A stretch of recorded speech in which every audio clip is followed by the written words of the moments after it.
What's going to work is a wave of industrial action organised by the trade unions standing up for themselves. We're going to fight hard to get our members the pay deal that they deserve. All they're asking for is a fair pay increase that protects them against that cost of living emergency. I don't think a lot of people realise how dangerously low that the staffing levels are currently at. We have got to stand up as an organised trade union movement on our own. Given the strength of feeling amongst our members, we do intend to win this argument. I mean, from what I can see, the public are fully behind the strikes that are happening at the minute. Solidarity to the posties.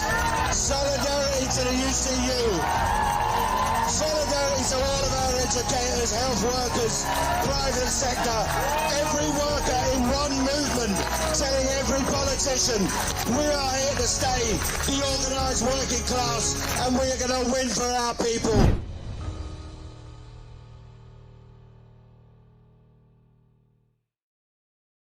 With Britain facing the biggest wave of industrial action since 1989, as living standards tumble, workers fight to retain the value of their living standards and their wages. This is a question time session, and whether you're watching on YouTube, Facebook or Twitter, you can send in your questions, because we have with us 7 of Britain's most prominent trade union leaders whose members are involved in industrial disputes and struggles with the Conservative government repeatedly condemning them. This is your chance to discover what the disputes are about and also to put any questions you have to them. We're joined here by Kevin Courtney of the National Education Union, Joe O'Grady of the University and College Union, both in education, Pat Cullen of the Royal College of Nursing, Francis O'Grady, General Secretary of the TUC, Mick Lynch of the RMT Rail Workers, then Sharon Graham of Unite, and Mick Whelan of the ASLEF train drivers. All are involved in these disputes, all are involved in negotiations and discussions, and all are involved in a battle for the hearts and minds of the British people. Pat, can we start with you? How have we got to a position where your union, the Royal College of Nursing, is about to hold its first national strike across England, Wales and Northern Ireland, but interestingly, not Scotland? Yes, and the first time in 106 years of the college's history. How have we got here? You'll hear me saying time and time again, it's because this government has turned its back on nursing. When you turn your back on nursing, you turn your back on patients.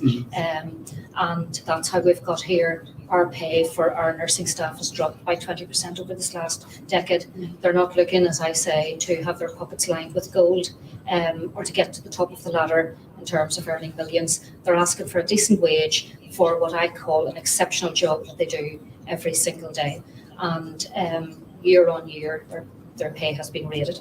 And this government is refusing to speak to us and refusing to do the decent thing. So that's how we've got here. When I listen to nurses who say they're going to strike, they sound like the most reluctant strikers I've ever heard. Is that fair? Are they conflicted because of the jobs they do, and the fact they do care, they are professional, and sometimes the government tries to play a game of moral blackmail against them? Absolutely, and we've seen that being played out time and time again. And consequently, I called out the Secretary of State last week, and I believe that was the right thing to do, and said the bully boy macho tactics does have to stop with our profession. And it is, and morally and ethically, this is really difficult for nurses. And I'm a nurse for 43 years. And it has been very, very difficult for me to ballot my 320,000 members and to see the mandate that they've given me. And I think that says so much about where nursing is within this country and right across the UK. I never thought in my time as a nurse that I would have got the mandate that I got in terms of nurses balloting in this strike. 126 organisations in England alone, all of Scotland, all of Northern Ireland, and only one organisation in Wales who didn't meet the thresholds, the very difficult thresholds set by this government. So that says it all for me. Is there any prospect of Thursday's strike being averted? not after the meeting we had with the Secretary of State last night. Stephen Barclay. With Stephen Barclay, where once again, he turned his back totally on us, brought us along to a meeting with some hope, and once again set the parameters as soon as we got into that room to say, we're here to talk about non-pay issues. That won't wash with me, and it certainly won't wash with our profession and those nurses that we, in 48 hours, will be standing out in the cold, brought out in the cold by the Secretary of State, Stephen Barclay, and when they want to be in their hospitals and in their community and in the patients' home caring for our patients, they're left out in the cold. And the Mick Lynch and Union, you'll be involved in what's becoming a titanic battle on the railways. Mick Lynch, your members are on strike today. Is there the resolve to see this through? Absolutely. I mean, our members have voted twice. 43,000 people have voted twice, 9-1 in favour, massive turnouts, smashed these thresholds. And this week we had a referendum. We were told you're not putting this to a referendum. We put it to a referendum, 84% turnout, 2/3 of them have voted it down, despite massive pressure from the employers who made films. They went out into every mess room, did compulsory briefings amongst our members, put enormous pressure on them, and they've said, we don't want it, we don't want to accept it. And our members are saying to me, sort my conditions out first, and then we'll do the pay. Pay's not even at the top of our members' agenda. Of course, they want a pay rise, who wouldn't in this crisis? But I think the caricature that we're getting across the media, across the commentariat, is totally false. Like the health service, railway workers want to provide a service. Many of our people have been in the industry 30 and 40 years. They don't want to be put in this situation, but they haven't had a pay rise for 3 or 4 years now. And they've got to have one, and they've got to have a set of conditions, the things that govern their lives, which, like many of the other people here, is 24/7. So rosters, shift patterns, workloads are really important to them. That's all got to be sorted out under an agreement, not imposition. So what we're faced with is either cutting our jobs to pieces, cutting our conditions to pieces, or fighting for them and getting a decent pay rise. So we're determined to do it, and we'll see it through to the end. But it's up to the government ultimately to facilitate a settlement on all these issues. And at the minute, they're just not telling the truth. Even in the chamber of the House of Commons and at Transport Select Committees and on every media outlet, the Secretary of State is telling mistruths and saying things that are short of the truth. Most people would call that lying, and I'm prepared to do that. I said on all the channels last week, they're corrupt, they're incompetent, and they're liars. Not one of them has given me a sense of outrage. Nobody's challenged me to say that's not true. All of those things are true, and they've got to either work out what they're going to do to resolve this, or get out of the way and let us resolve it with the employers. Do you find that's the same with the train drivers? As you reballoted as Mick's RMT did, and I saw you got a bigger majority for industrial action than you had when you initially balloted. I'm not called the Secretary of State. I'm quite sure he said that our people are getting tired and weak. I'm quite sure 94 to 99% represents what we would call the voice of the people we represent on turnouts of 85%. Let's not forget, some of this is ideological. You know, I was with the Secretary of State last week, and he said, we can't give you pay rises because it will hurt the margins of the privateers. And sometimes people forget that most of the people that Mick and I represent don't work for the DfT, do not work for the Treasury, do not work for the government. We work for those companies at BDO and First Group and all those people that have been in our industry for the last 23 years that have made billions out of it, save nothing for a rainy day apparently. So we rather uniquely find ourselves in a place that for the Tories to keep the privateers in our industry because of the changing nature of travel, that if they're going to keep their profit margins and pay their shareholders, it's got to be the workers that fund it, not the employers. Surely if there's going to be pay, it should be shared pay. And Sharon, Unite, more than 100 disputes. So 147 live. 147 live disputes around the country. But you've had some big, significant victories. And often it's said in the public sector there's no money to pay people. But for instance, Liverpool dockers, who are in the private sector, was it 14%? 14%, yeah. with a strike? Do you think? You know, when we go into a battle now, do you feel as a trade union you're not defensive, but you can actually win? Yes, I mean, look, I think the commonality with all of what's going on for all of us now is pay cuts. You know, what is happening is that workers up and down the country have been told by this government, take a national pay cut. It's an abhorrence if you ask for a pay rise. It's somehow against the countries if you ask for a pay rise. And yet there is huge profit out there. And going back to the government, there's an ability to pay with these private employers, but there's also an ability to pay for the government as well. So I feel very confident. We've had 531 disputes just since I was elected a year ago. We've won 80% of those, covering 100,000 workers. And Liverpool Docks, very different from the buses.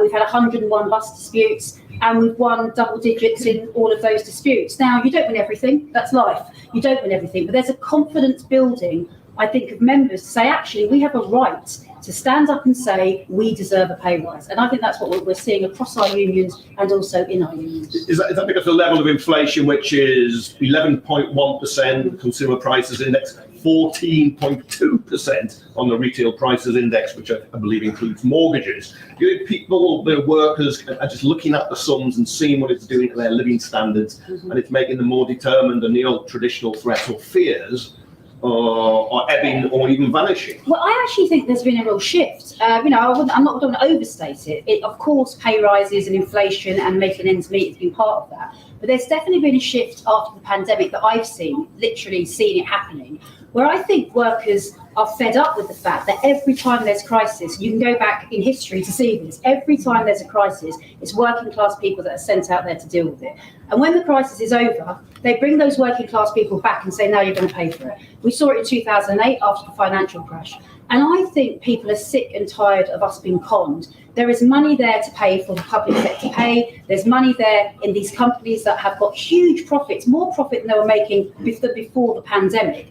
And our job, because that's what we wake up every morning, is put more money in our members' pockets, and we're going to continue to do that. And in education, Joe, lecturers, Kevin, teachers, and others in schools, do you think the mood is changing because it's cumulative? People have seen their living standards fall, their pay not matching inflation for some time, and all of a sudden the change becomes so enormous when they look at what's happening to prices. And of course, taxes have gone up. We know the Conservative government's put them up. The highest level since the Second World War across the economy. Do you think that's it? People just feel their backs are against the wall and they've had enough? I think for our members, we represent people who work in colleges and universities. It's worth pointing out, before this particular cost of living crisis, we had members who weren't cooking hot meals, like for longer than 20 minutes, several times a week, because they couldn't afford it. We have members in higher education that work every weekend as a routine. And I think that, you know, in higher education, just so everybody knows, there's £40 billion of reserves. There's more than enough money to pay people properly. And what has happened is people are, and I think it's very similar to what people are saying, they are fed up of being shock absorbers for a system that just does not treat them properly or their students. And worse still, I think if it's education, you know, or healthcare, they're sick of being punch bags. Yeah. But if they have the audacity to stand up for themselves, meanwhile, the people in it, this is the case with universities and education, that run the sector into the ground, they swan around with impunity. You know, if we financially mismanaged institutions, which is often why we're told we can't have pay rises, we'd be out. If we made half of the mistakes that our bosses made, we'd be out. So it is cumulative, but it's also, I think, the feeling that we played the game, we've done everything we're supposed to do, and we are still being treated abysmally. And that is why, whether it's the RMT, ASLEF, any other union here, people keep voting in what are very difficult circumstances to lose money in the pursuit of a win. Is it, Kevin, in schools? I mean, I think what you said, Kevin, about the cumulative impact really matters. Since this government was elected in 2010, there's been 13 pay rises for teachers, 13 pay rises for anybody on an annual basis. 10 of them have been significantly less than the inflation figure. 3 of them only marginally above, and they do those in election years. And the combined effect of that is, for a teacher, it's 24% decline in real terms. We did a calculation, a teacher that started in 2010, that made the normal progress up the pay spine, if their pay had just kept pace with inflation, nothing above inflation at any point, they would have had £64,000 more gone through their pay packet than they have done. It's that much money is missing. And I think we're in a similar situation to the Royal College of Nurses. You can't get teachers to come in now. Young people graduating from university, they're not looking at teaching. So we've got 1/5 I just teach physics. We've got 1/5 the number of physics teachers that we need to fill the gap amongst physics teachers. We're missing the target for English teachers. We're missing the target for primary teachers. The government is going to have to make a change for teachers, but for every other working person as well. Yeah. And Francis, you, as General Secretary of the TUC, you sit in the middle of it, I mean, geographically here too, on the in lovely Slowford. There was almost a post-war pact that your living standards would improve year on year. You worked hard and you would get better off. That seems to have been broken.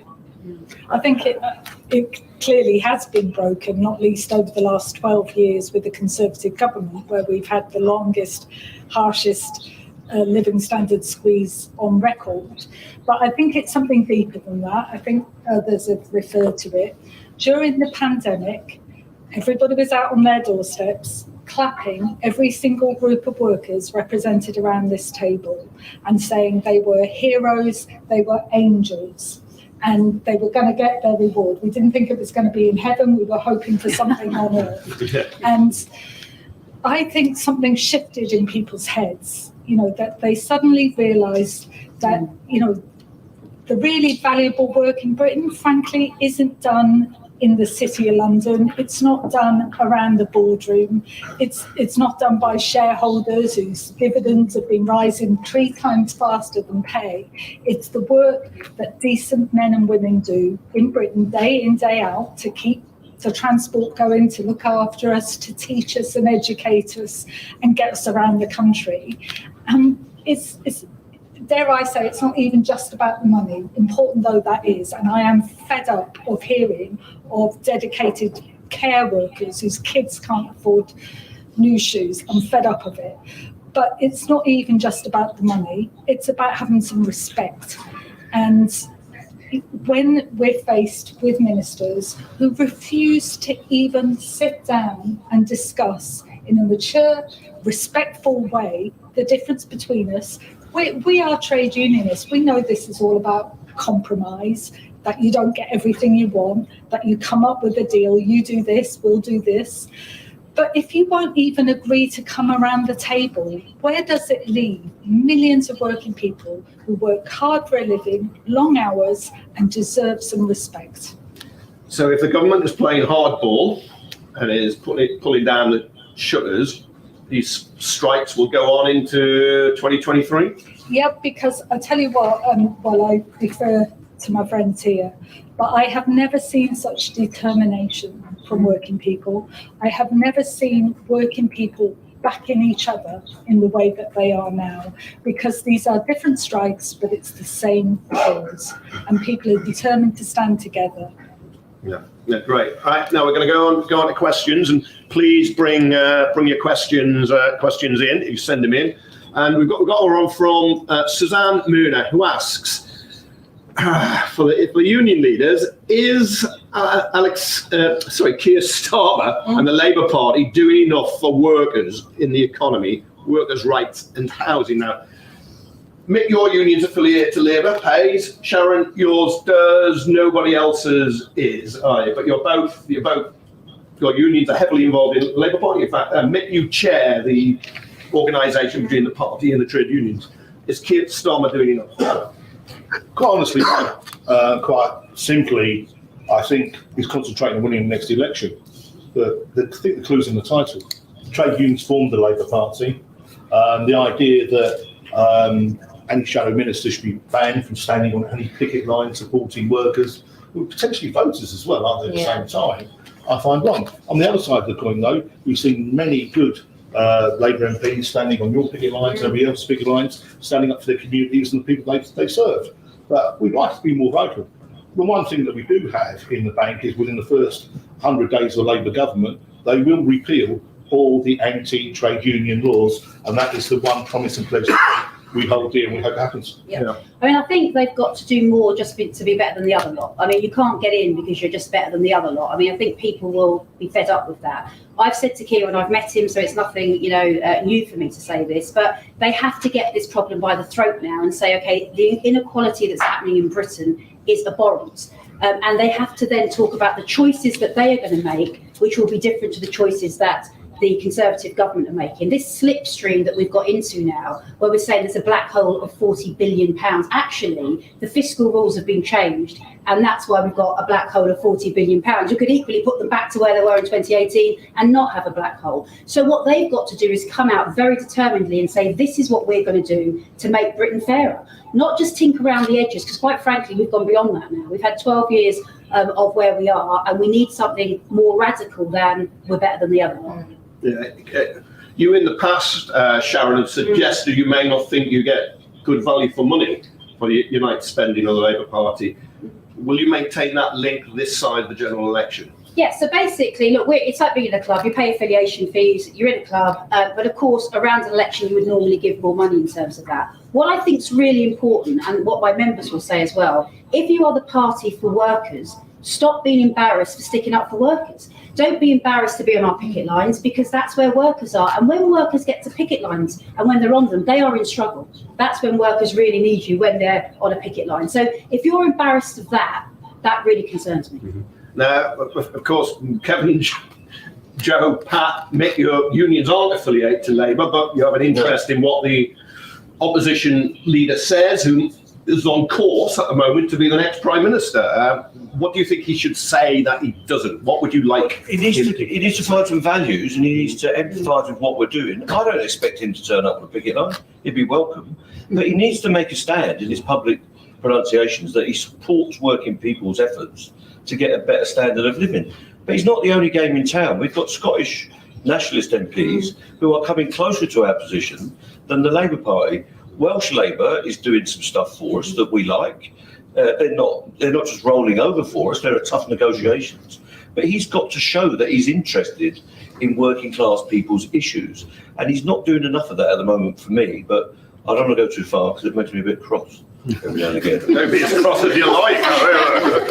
Like you say, we're not affiliated. We don't tell our members who to vote for. A lot of our members do vote Labour, but we don't tell them who to vote for. I think our focus is on the government, on the Tories. They've been in power since 2010, and they've been running education down. They've been running the economy down for working people. But I do think Labour needs to understand that actually it's not Mick and Sharon and Mick and Pat and Joe and Kevin who are calling these strikes. These strikes are getting huge support because ordinary people have had enough. And they want a change in the economy, and Labour has to be saying that they want that change in the economy as well. If I could just say one thing, because I suspect it's probably commonly shared here anyway, that Keir Starmer probably isn't doing enough. But I think the point I want to make is, like, this country, economically and in all manner of ways, is at a crossroads. And I think we're in quite a desperate situation. And if we look back historically, we have been in desperate situations before. And at key moments, the Labour Party have put forward a path of ambition and hope. And we can see that most in, the post-Second World War settlement. And I would really like a Labour Party to not be embarrassed that a lot of the people that are going to vote for them are working class or poor. A Labour Party that doesn't want a country where children die because of mould that landlords won't sort out in their homes. And we have done that before in the most bleakest of circumstances. We even, Labour won following the Second World War with a Tory party that just won the war, right? So there's no Tory party that's too popular or too successful to defeat. But what we've got at the minute is a Labour Party that wants to workshop every policy through a focus group rather than get out into streets like Wakefield, where I'm from, and understand people's hopes and fears and campaign on those to change the country. So it works for us and not people that are trying to grind us into the ground. And Pat, you strain to be non-party political in the Royal College of Nursing, but do you find that difficult at times when you're up against a government which is locking the door on you effectively? It almost at times it feels relishing you going on strike in the hope the public will turn against you, and then you've got to think perhaps somebody else in government might be better for the NHS and nursing. Yeah, well, it's the old saying, isn't it? The proof of the pudding is in the eating, and we'll see when they get in, and I've no doubt that we will probably have a Labour Party next time round. Our time now is to warm the Labour Party up, to say that we expect them to be different, and we expect them to listen to the working class people and the working poor, and that's how I describe the majority of my profession, which is so unfortunate. like Mick, I'm not so worked up or worried about them coming on picket lines, because for me, that's all about a photo opportunity, and that delivers nothing. They need to be able to put their money where their mouth is and absolutely deliver for the people that we represent, the backbone of our society, and the people that they, like you've said, that they were set up to represent. I do have to say, I've had a number of conversations with the Shadow Health Secretary, and maybe I'm sticking my neck out here a bit. Well, what am I judging him against? I'm judging him against Steve Barclay. And this is West. Yeah, and this is West. This is West Streeting. Yes, West Streeting, and I certainly believe he's a man that you could do business with.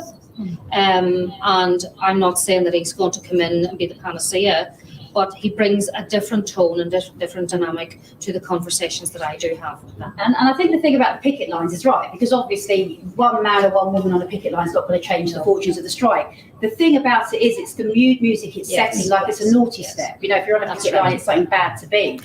You know, if only one person changed the fortunes of a strike being on a picket line, that's not the point. It's about almost saying being on a picket line is a bad place to be, and that's a dirty thing to do. It's a dirty thing to do, and that's why it was wrong for them to come out and say it. I think they're misreading the country, Kevin. Wherever we go, we've done loads of meetings, and most of us have turned up at these enough meetings and people's assembly, and just people walking up to me on the tube, on the train, even tonight on the way here, saying, keep going, we want you to succeed. City gents, all sorts of people that you wouldn't expect. I think Starmer's not reading where the country is. They are desperate for a change, and they're desperate for an assertion, not just of detailed policy, but a set of values that say, we are with you on housing, which is an absolute nightmare for anyone that has to rent or try and get a mortgage, utility bills, employment law, the state of the health service, the state of education. They are desperate for a manifesto that just puts those things in the simplest terms and say, we will fund these things properly and we will tax everybody appropriately, from us that are doing quite well to the low paid, to the super rich and the corporations. And if you can identify with that, I think you'll win a 100-seat majority. But he's got to come out of his shell and stop being so careful. I mean, I've always believed that working people would be better off under Labour. And I think the evidence is there that working people are better off under Labour. And I can't see Rachel Reeves as Chancellor presiding over the scale of child poverty that we have under this Tory government or anything else. And I think, you know, the latest polls are showing that the Tories are going to be wiped out in the north. Labour being projected hundreds of seats as a majority. So, you know, I think we're all aware of that. One of the things that we fought for, and I think we should stick up for and be proud of, is the New Deal for workers. Mick, you played a big role, that Labour is committed to, that would tackle fire and rehire, 0 hours contracts, give every worker day one rights, and introduce fair pay agreements, starting with the social care sector, where we know the majority of workers are women and get less than £10 an hour for doing incredibly important work. So these things matter to me. The fact that they're committed to setting up British Energy as a publicly owned company, so we get shot of some of these profiteers in the energy sector, that matters to me. Now, I would like to hear more. They have said things about windfall taxes on energy companies. That's about time. A lot more ambitious. He could do it more as a passion piece rather than the set of terms and conditions on the back of your phone. I would like to see more. He's doing it at the minute. As I've said before, every single public servant in this country could get an inflation-proofed pay rise if they only made those who sell shares and sell second homes pay the same rate of tax as people who have to work for a living. And that, to me, I think everybody agrees that's fair. It could raise more than enough money to pay every single worker represented around this table, and millions more, a decent pay packet. So why not do it? And I'd like to hear Labour. Francis, surely you will move home in the Labour movement from Congress House to the House of Lords and become a Labour peer. A change. Are you? Yeah. It's still within the Labour family, just from the industrial and political wing of what the Labour movement, as it was called. Are you certain that Keir Starmer will stick to that package of employment rights, because the Conservatives are going to come up with new union laws to shackle trade unions?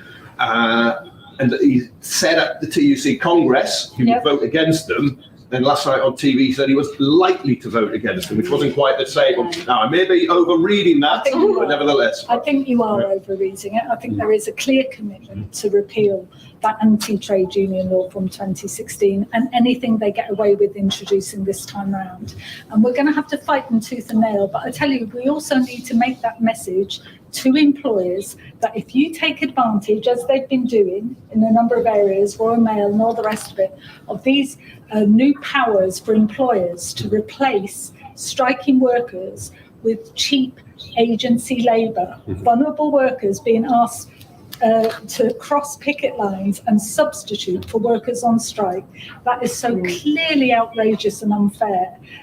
We need employers to know that we've got long memories. We know who's taking advantage of those rights and powers that the Tories are giving them and who isn't. And if you want decent industrial relations, which we all want, that's why we're in this, we want decent, fair agreements with employers and decent relationships with employers. So I think they better take heed of that one too. I want to echo what Francis is saying. The one clear thing that came from both the leader and deputy leader at this year's conference, that within 100 days, right, and it's the only problem. Look, we all understand there's many challenges out there, and we've got massive aspirations in all our sectors. We will understand everything can't be done day one, but we do understand that within 100 days of them taking power, all the existing legislation and any future legislation, I believe was the word, would be repealed. So that gives us hope, and that gives working people hope that they'll form the basis of a fairer society. And then we have to do all the other things that we need to do, but we need to do those quickly as well. Yeah, I mean, obviously, I'd expect them to do good things on trade union rights. It's almost saying you feed your child till they're 16 and they leave home. I sort of expect all of that. But the other piece I think is really important is the choices that they make. I mean, we are in the most unequal society that we've been in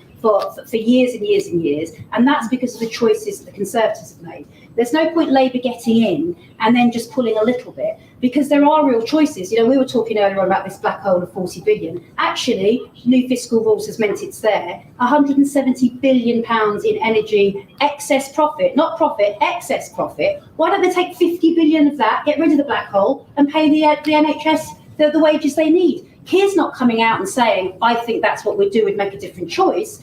What they're saying is, well, we'll have to look at the books and see if we can pay it. But, you know, so I think people want a more clear, concise, if we get in, this is what we're going to do to make it more equal. Now, of course, just a caveat to that, we all want Labour in, of course. I mean, of course we want Labour in. But we shouldn't be worried about being critical, because they will not just get in by not being the Tories. And that's the danger. We've got a long way to go before this is over.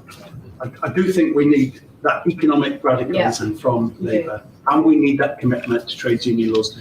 I think they need to tell stories about it as well, and they need to indicate their values that are underpinning it.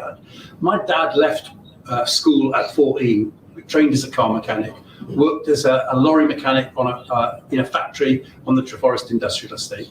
Now that job, without education, it was a good job. There was a good pension. There was a good union. He had respect at work. You look at the other jobs that now exist in South Wales that young people are coming out of school for. 0 hours, ununionised, no pension, bosses who treat you like the dirt off their shoe. And Labour needs to indicate that it's going to do something. We want working people to have a fair crack again. We want to have a fair crack at a fair share of the economy, and we want to have respect for working people at work. And that means economic radicalism, and it means trade union rights. Yeah. Haley Garner is asking, how do you justify double-digit pay rises to people who say, in the current economic climate, they're just not affordable?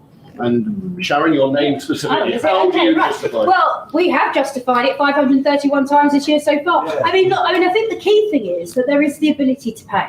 And Unite has brought in for the first time forensic accountants, and every time we walk into a negotiation, we have forensic accounts of the employer walk into. You mentioned Liverpool Docks. They said they weren't going to give a pay rise. They ended up giving a 14% pay rise. And so I think it's really important that there is an ability to pay in the private sector. If there wasn't, we'd negotiate something different, but there is. The profits of the companies, the profit margin of the FTSE 350 on aggregate has gone up by 73%. The profit margin since before the pandemic, they're doing fine. In the public sector, there is the ability to pay also if you make different choices. They've chosen to say that city bankers get unfettered bonuses. We know why they had them capped in the first place, because of the crash, and yet you can't pay NHS staff proper wages. They've got their priorities wrong.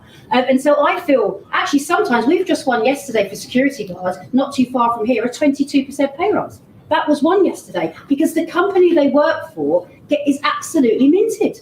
And so basically, you don't go in saying, well, inflation's here. If you get above inflation, that's the pay rise. You get inflation, you just keep an even keel. Sometimes you can afford more than just inflation. So we take every negotiation depending on the ability to pay. And actually, in the public sector, we shouldn't be conned anymore. There is an ability to pay from this government. They're just trying to hide it from us. That's the reality. I hear time after time. You ask for inflation, the 14% figure plus 5%. Try and catch up that 20% you've lost over 12 years. It's just not affordable. You hear it, don't you? You hear your Tory MP, some members of the public saying 90%, no one can afford that. Great sympathy with nurses, underpaid, deserve something, but can't afford it. How can it be afforded? It is affordable because if you look at the over-reliance on agency nursing, within the NHS alone. And for every agency nurse that's brought in, they're paying an extra £16,000 for that nurse instead of employing our own nurses on a permanent contract. So it is affordable if they want to do it. But what they want to do is to be able to switch the tap on and off when they feel like it. And they're looking their cost savings out of the health service. They turn the tap off with the agency workers and leave our permanent workers to pick up the slack with 50,000 vacant nursing posts. So absolutely there's a way of doing it if they want to do it. And where there's a will, there's a way. Heavily reliant on international nurses. And look at the fees that they're paying for bringing those nurses over here. Raiding red list countries, ethically and morally wrong, so wrong. Taking nurses from Nepal and stripping those countries of their resources to prop us up here. And why? Simply because they won't pay us a decent wage. That's not right. Is it 7.5% accepted in Scotland somewhere? If you were negotiating, you might compromise around? Well, I negotiate when I get to a table to negotiate at, and at the minute I'm still trying to find that table. There's no table that has been identified yet. I'm brought to many like last night, but there's definitely no, to bring me to a table last night and say, well, I want to talk about non-pay issues. Well, there's a whole point missed there, isn't there, that we're in a dispute about pay. And I find that really disrespectful and disingenuous of that man to do it. Has the peer review body system served you well if wages are down 20% in 12 years? Because the government appointed sets of terms of reference, always puts the emphasis on affordability, puts its evidence in, which seems to get picked up. Is there a case for pulling out of the peer review body? And that's the Royal College is certainly discussing that internally at the minute. The independent pay review body is not independent. That's a matter of record if you go onto the departmental website and look at the remit letters that are submitted year on year. If you look at Sajid Javid's letter for this year and Steve Barclay's letter for the next pay round, and what they say is this is the money that's going to be available. We've already set the budget. It's now this, and we've told the employers to budget for a 3% pay rise. Now, what's the point in that exercise? And again, I think that's disgusting. And then we all, as the organisations, have to spend endless amounts of time providing evidence. And that evidence is totally ignored. So it's not fit for purpose, and it's certainly not independent. Can I say, who drives the economy? Because we know trickle-down economics doesn't work. So ordinary working people, they get out there, they buy clothes, they buy food, they do what they do for their kids and do whatever else. And if they can't afford to do that, but also at the same time, the bulk of that money that gets paid to workers comes back in national insurance, in tax and in other ways. So you grow your local economy, you grow your national economy by creating the ability for people to spend. Not the ability for people to use the food banks where they work, as nurses are doing, and others, but giving them the dignity of work for the skills that they've got, right, and allowing them to choose what they want to spend their money on. Now, if you look at 46% of people on income support are working 48 hours a week or more. So either work doesn't pay, or the high cost of renting or housing doesn't pay. So the fundamental causes of where we are today is 12 years of economic illiteracy by this current government, right? They have to have people to live with dignity, either with the right level of pay to feed their families, right, or to live where they want to live in their communities, and we need to reverse that. Can I say something very quickly on this? Because our sector, the university sector, anybody watching who has been a student or knows a student knows that they pay through the nose for education. And it's worth pointing out that before the cost of living crisis, university bosses were always saying they couldn't afford a pay rise. But it's interesting that we never have a conversation about pay restraint on university bosses who earn £519,000 a year. But the other issue is, as I've already said, the university sector has over £40 billion of reserves. The pay offer that we are in a dispute over would cost the sector 0.7 billion. I know that sounds like a lot, but they put 4 billion aside for new buildings this year. So they can well afford it. And the final thing I'll say is, if bosses really mean it when they say they can't afford a pay rise for staff, why have they built business models that means chronically underpaying the people that actually keep it moving? And with your lot, it sounds like you've had more health secretaries from Westminster than you've had genuine negotiations. Like, it's absurd, the idea that they're trying to settle it. I mean, you can really see this question about can you afford it, the question that's being asked. But I think there's another way of looking at it. Can the country afford not to have an NHS? I mean, you're anti not being able to get a hip operation, but hundreds of thousands of people who are not in work because they've got long-term illnesses, which the NHS hasn't been able to cope with because the NHS is underfunded. Can we afford not to have an NHS? When they say you can't afford it, Mick was just saying this, if you get a pay rise, a proportion of it goes straight back to the Treasury in national insurance and income tax. Then because you are not a super wealthy person, you don't salt it away in the Cayman Islands, you spend it in the shops. So another proportion of it goes back in the VAT that you spend in the shops. And then the shopkeeper, they receive that money, they spend it, and some of it comes back in VAT. It's bogus economics, they can afford it. If I was a very cynical person, I'd say this is a government that deliberately is creating a situation where we've got 1 in 3 public servants, teachers, nurses, midwives, actively considering quitting because they can get, frankly, more pay and less stress in other jobs. That leaves our public services in a really desperate state. And I think if you wanted to, I'm not saying I know this for sure, but I have a strong suspicion that if you wanted to run down our NHS, our education system, our public services, this is a hell of a way to go about it. So you strongly suspect it's a political project to attack the public services, the public sector, in order to reduce it? I do, if I'm honest, that's what I believe. And I also believe that this government has set out to pick a fight with unions. And they are coordinating. In some cases, they're just not meeting us. In other cases, as we know from the two Micks, that they have actively blocked the doing of a deal. They have stopped employers from doing a deal with us. And I think this is a desperate reason why they're doing it. I think they don't want us talking about the root cause of the disputes. Not that they want us to talk about the symptoms, the strikes. They don't want us to talk about the mess they have made of this economy compared to every other country in the OECD. We are doing much worse, less investment, less growth, worse hit to pay packets. They have messed up. Liz Truss's mini budget, maximum damage, was just the start of it. They have messed up big time, and they are picking a fight with us to distract everybody from the fact that they are useless. I was actually going to say that point. It's absolutely, I think it's absolutely the case that this is such self-harm, the way that they are treating the NHS and public servants across the board, that it has to be deliberate. And there is a diversion tactic to attack unions because, of course, when in doubt, they attack unions. I mean, it's the sort of thing they do all the time, isn't it? But as far as the NHS is concerned, they want it to be run down. They want us to have a conversation about what we're going to do. It's so bad because they want it privatised. Jeremy Hunt, we had a battle with him when he was the health minister on many occasions, but he wanted the NHS in the American trade deal.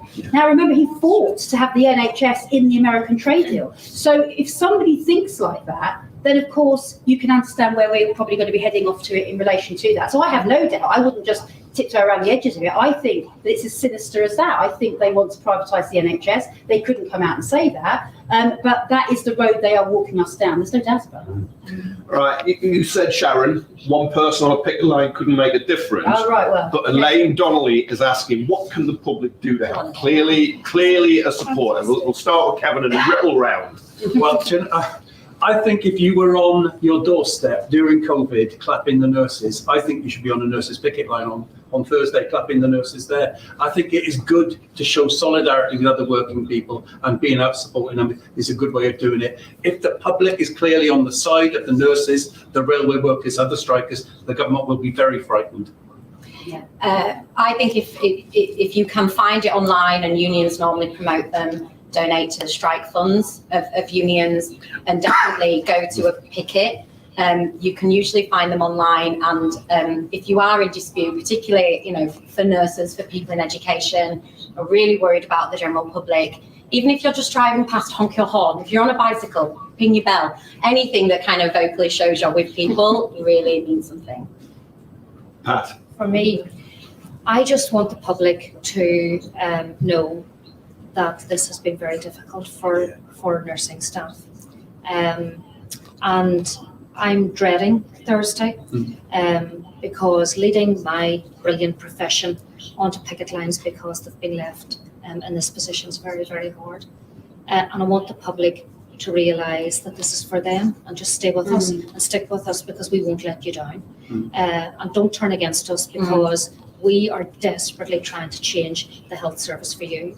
And those nurses that are standing out on those picket lines, contrary to the spin that's put on it about average wages, 67% of the profession that I represent earns just over £27,000. £27,000, and they can take 15 years to get to £31,000. Now, why is it then that they're leaving the profession? Well, there's your answer. They're going to work in retail, they're going to work in supermarkets, and they're going to work elsewhere.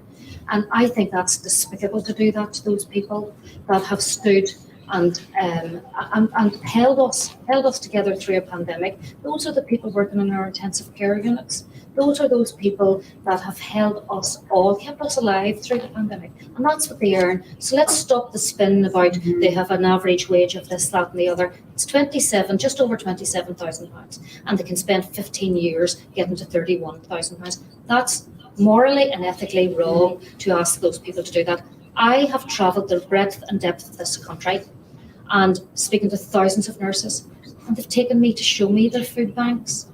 I walked with them. I actually left some stuff in for them. And I thought, my God, what have we reduced these people to? It's just wrong. It's so wrong.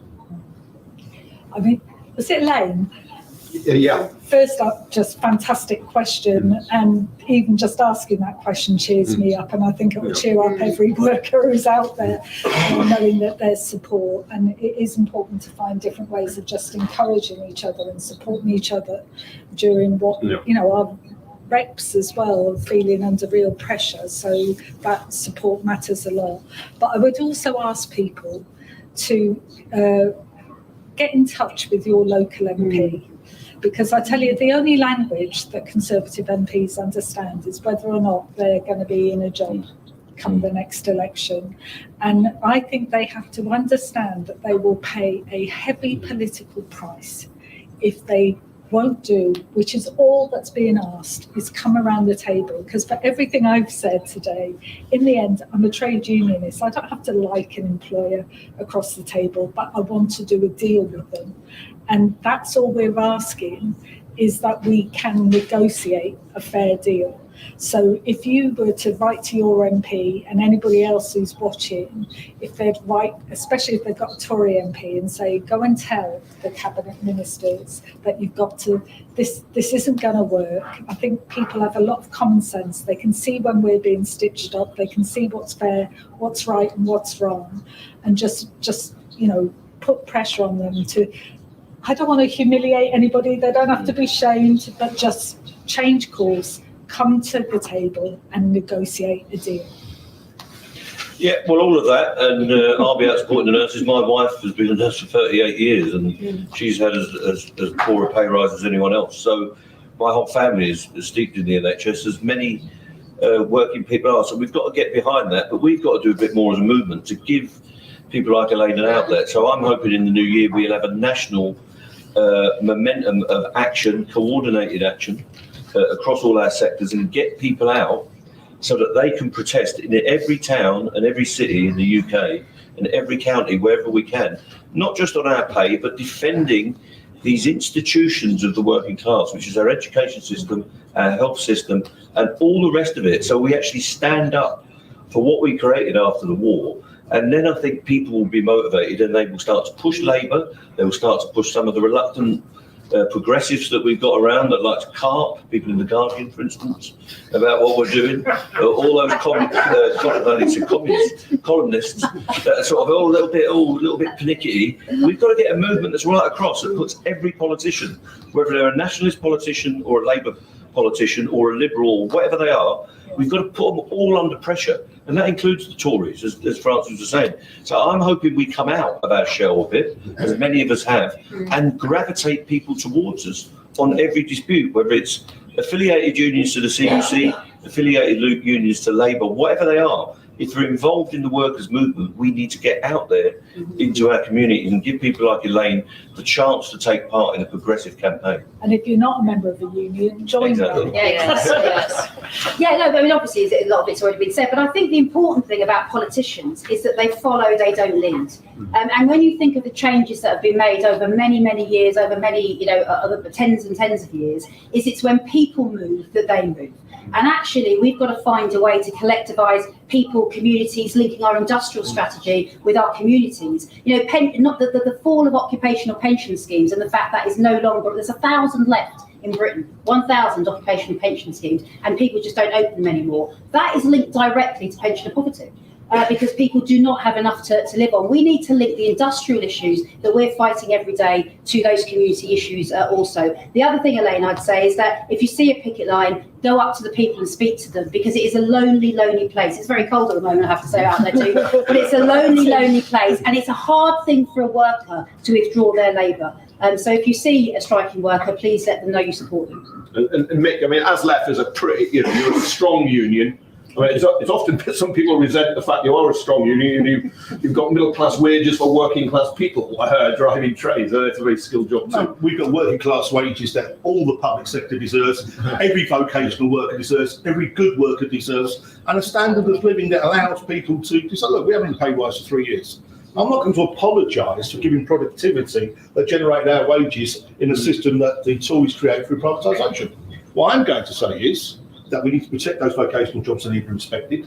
The dignity of work that we saw during the pandemic, has been highlighted today, needs to come back. And work should pay for everybody. But this isn't just about now.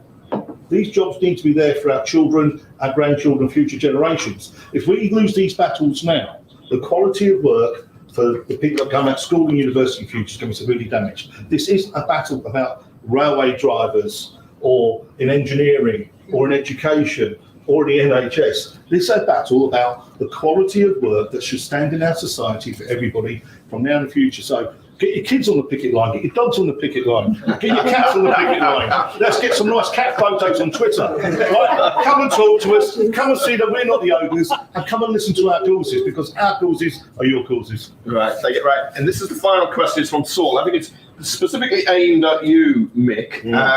Don't go long, you quite like it. And I'm just going to read it out.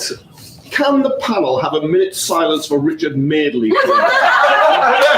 Do they think challenging media outlets when they repeat government and right-wing propaganda is the right thing to do? For those who don't know, Mick and Richard Madeley clashed on Good Morning Britain this morning. I often sit alongside Richard Madeley on Good Morning Britain. I've also seen him give Conservative cabinet ministers a really bad time too, but certainly you had a good clash, didn't you? It wasn't a meeting of minds. Yeah, but it's interesting. The mainstream media, I think, is under pressure. They're under pressure from advertisers. The BBC is under a lot of pressure politically from the Tories, and I think they've collapsed a bit.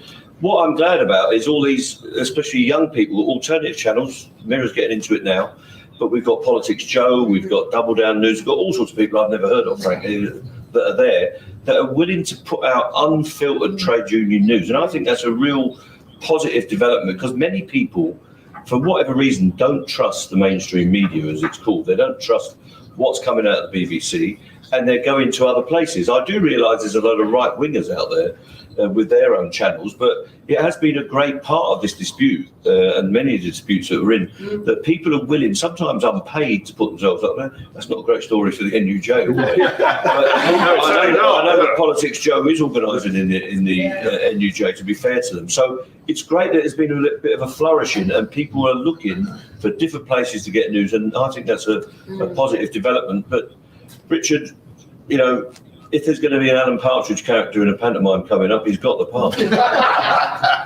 But you can all communicate directly. You're doing it today with a mirror, on YouTube, on Twitter, on Facebook. You can all do it yourself, can't you? You can be unmediated. And I think, not to sort of like flannel Mick or anything, but I think one of the reasons why the interviews that Mick gave, especially during the summer when the RNT strike started, resonated so much with the British public, is I think people are really sick and tired of just being spoon-fed various messages. Like, I grew up in a pub, right? And the tap room of our pub, everybody talks about everything. People in general are very well informed about the things that impact on their lives, even if they don't have very high levels of education, right? Nobody knows better the things that are affecting them.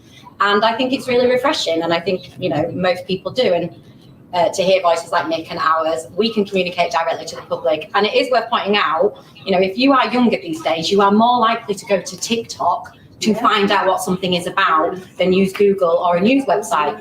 And, you know, trade unions have got a lot better and are continuing to.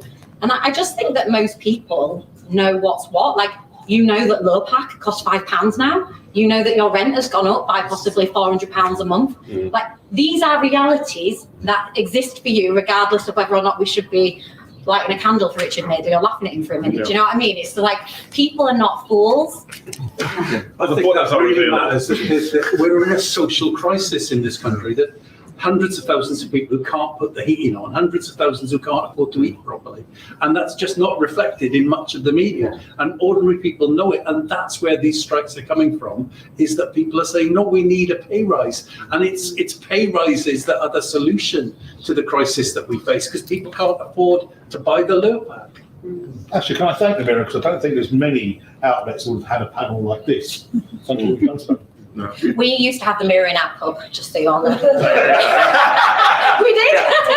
and we had a strike in the Mirror this year as well. We did. Moving on swiftly in case some chief executives watching. Anyway, but presumably your members are your best communicators. I mean, I see it with teachers. I see it with nurses. You chat to bus drivers, rail workers, lecturers. They are your best communicators, aren't they? They're champions. Yeah. Our students also are as well. Sorry to jump in, but that's, you know, and I'm sure you'll have this, when the press try to position, like, how dare you do this? It's like, you stop and speak to a student, they will normally be like, this is terrible, this is happening to our staff, whether they're lecturers, administrators. So I think this attempt to position the striker and then the victim of the strike as the other, and never even sharing a household, you know, like, it's just not washing with people. And I think, actually, you know, we've got 38,000 agreements with employers, and the email I get from members most of all at the moment is, when are we going on strike? Yeah. So I don't, you know, people sort of often ask us, when's it going to end? Well, it's going to end when people pay proper money to workers at work, when they're making huge profits, or they're a government that won't pay. So I don't think it's going to stop anytime soon. Pat, the last word to you, because you're going to lead the first strike in 100 plus years of nurses in the Royal College of Nursing. Yeah, and that's 48 hours away. And I have to say, did I ever think I would say it? No, but it will not. It will stop when this government starts to listen. The resolve amongst those 320,000 members, and we have 520,000 members in the Royal College of Nursing. 320,000 of them were balloted NHS workers, and it will stop when those people are treated decently and listened to, and they are not for turning. This is the time for them to have their voice, and their voice is on behalf of their patients. Well, thank you, Mick.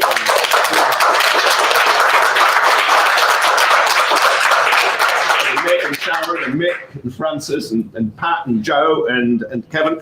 And thank you for everybody who was listening. It's absolutely fascinating. Hopefully you're better informed, more passionate about it. Your view may have changed, may have not, but Britain's in an economic and political crisis. It's at a crossroads. And this is about which way we turn. Thank you.